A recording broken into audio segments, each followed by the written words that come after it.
Friends, welcome to our channel. তো তোমাদের কাছে এই ভিডিওটা ছাড়ার আগেই খুব সরি চেয়ে নিচ্ছি, কেন কি এই ভিডিওটা কিন্তু অনেক দিন আগেই ছাড়ার কথা ছিল, কিন্তু প্রায় লেট আপলোড, অনেক 2 মাস হতে চললো ভিডিওটা ছাড়তে পারিনি।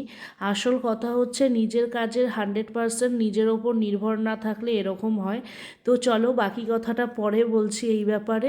তো চলে গেছিলাম বড়দিনের ছুটিতে, বড়দিনের আগের দিন রাত্রিবেলা নিজেদের কারে করেই মায়ের কাছে, শাশুড়ি মার বাড়িতে। আর গিয়ে দেখছি তখন প্রায় রাত 2:30 বাজে।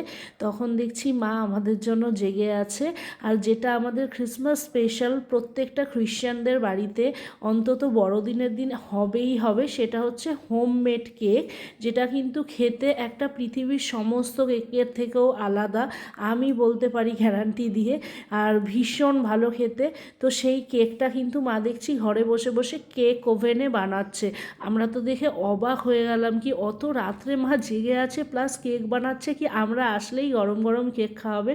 তো আমরা কিন্তু প্রচণ্ড তিনজনেই খুব খুশি হয়ে গেছিলাম। আর ছেলে এসেই শুতে চলে গেছিলো তার কাকার কাছে। আর পরের দিন কিন্তু সকালবেলায় একদম তাড়াতাড়ি উঠে সবাই নতুন ড্রেস পরে একদম মোটা খুব ভালো করে রেডি হয়ে চলে গেছিলাম চার্চে, যেটা সকালবেলায় না গেলে একদমই হবে না। তো রাত্রে আমরা যেতে পারিনি, ক্রিসমাসের আগের দিন, তো সেই জন্য সকালবেলায় আমরা গেছিলাম সবাই মিলে চার্চে। তো চার্চে যাওয়ার সময় তখন একটুখানি ফ্রন্ট ক্যামেরা দিয়ে দেখছিলাম কি সকলকে কীরকম লাগছে। আর এই দেখো চার্চে আস্তে আস্তে, যেটা দুর্গাপুর সিটি সেন্টারে যেই চার্চটা আছে, আমরা কিন্তু সেই চার্চটাতেই গেছিলাম। তো চার্চে যাওয়ার সময় কিন্তু দেখছি পুরো খুব সুন্দর করে যেরকম পুজোর সময় সাজানো হয়, আমি কিন্তু দুর্গাপুরে গিয়ে দেখলাম কি শুধু দুর্গাপুজো কালী পুজোতেই না, বড়দিনেও মানুষের কতটা উৎসাহ আর কতটা লম্বা লাইন দিয়ে ওরা খালি আগ্রহ থাকে সেই একটা দিনে চার্চের ভেতরে ঢুকে সমস্ত কিছু দেখার। আমি কিন্তু সেই ফুটেজটা তোমাদের সাথে নেক্সট ব্লগে শেয়ার করছি, কি রাত্রিবেলায় কত ভিড় ছিল, কি প্রোগ্রাম হয়েছিল। আর এখন তোমরা দিনের বেলাটা দেখে নাও, তো চার্চের ভেতরে কিন্তু এরকম করে একটা যিশুর যে জন্মস্থানটা সেরকমভাবে একটা ডেকোরেশন করেছিল, যেটা আমাদের চার্চের সবাই, একটা বাচ্চারা সবাই মিলেই মোটামুটি রেডি করা হয়। আর ভীষণ সুন্দর লাগছিল। আমরা পুরো ঘুরে ঘুরে চার্চে প্রে শুরু হওয়ার আগে বাইরেটা ঘুরে ঘুরে দেখছিলাম আর নিজেদের মধ্যে একটু ফটো তুলে নিচ্ছিলাম। আর তারপরে চলে আসো, দেখো এটা হচ্ছে চার্চের ভেতরেরটা, কি সুন্দর না? তোমরা যারা যারা এখনও দেখার সুযোগ হয়নি আমার ভিডিওটার মাধ্যমে চটজলদি দেখে নাও। আর তোমাদের মনের ইচ্ছাটা কিন্তু এইখানেই বলে দিয়ে যাও, যাতে তোমাদের সবার সব ইচ্ছাগুলো পূরণ হয়। আই উইশ কি একদম ডেফিনেটলি হবে।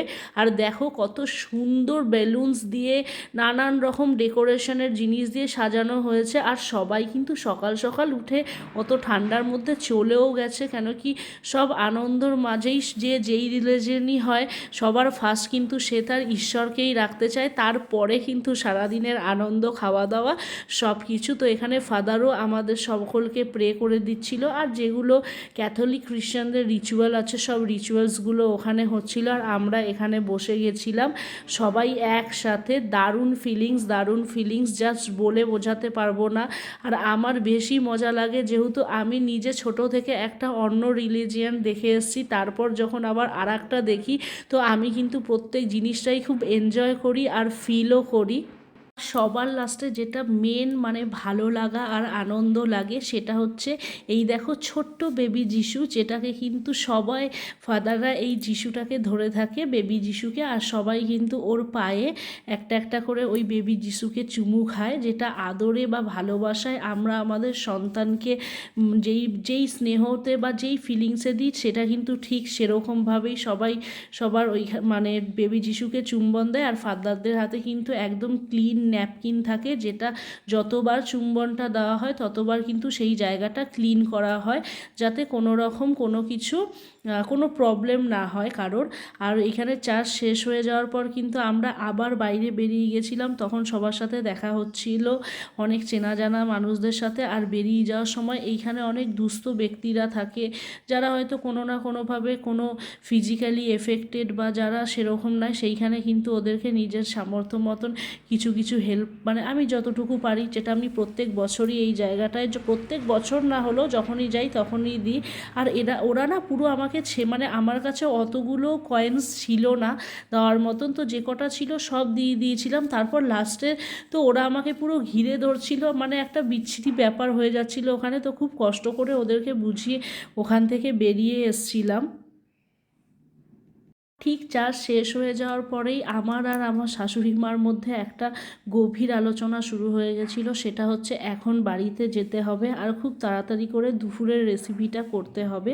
তো সেই জন্য আমরা বেরিয়ে গেছিলাম গাড়ি নিয়ে আবার বাজারের উদ্দেশ্যে। আর বর এখানে চিকেন কিনছিল। তো ব্লগটা কেমন লাগলো অবশ্যই